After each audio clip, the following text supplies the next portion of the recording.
Ano mo si Clifford? Bakit malungkot ang besi ko? Kasi gymnast ang lula mo. Ayaw ka buhangin si Bay Clifford, Charlie. Nang evaporate na pa niya yung angkol. Kung saan yung evaporate lang? Uy! Ang anak, yan si ma'am nga. Basta daw mo saka sa langit, kaya ang tawag na evaporate. Hala ka tubig, manggut to. Buguan mo, oy. Ay, mapasig away, duha, oy. Prayer, may mong bugo. Namatay mga angkol by Clifford. Condense, bay.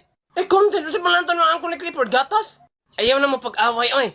Ayaw ka bahala ka by Clifford. Kung kinsa maganito nag-ibot sa oxygen sa imong angkol. Unta magabaan din to karon dayon. Hoy, Larfi, anara ba si ma'am? Bagsak daw ka sa aralpan. Kinsa may di mabagsak ka na, wa magiguro na kabalon sa meaning sa aralpan. Yati ra. Yan sa mga meaning, be? Araling pandesal? Natanawa ra? Wait, Larpy.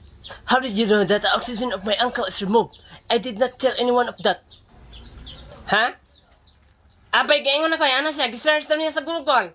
Search? Mga mo naman po ka na, Larpy. Sumbagon ka na ron. You know what? It's okay. My uncle is alive. Ay, buhay mo, Uncle Bay? Yes. When my uncle is dying, the doctor CPR him.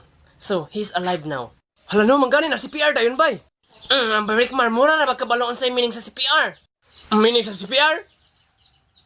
Copper, phosphorus, oxygen. Pasagad lang. Ikaw, bulo ka. Common sense ba? Siyempre, CPR ko no. Ang C o R, ana. Kaya pariyaan ang narao. Comfort room.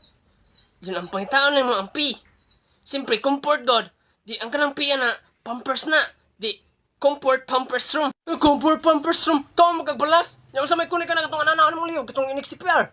No, Rickmar, it's not in the neck.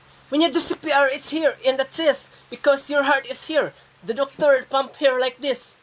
So your heart is beating again. So, ay, nadedra imong heart by Clifford. Yes, of course. Abrihan ko na nato.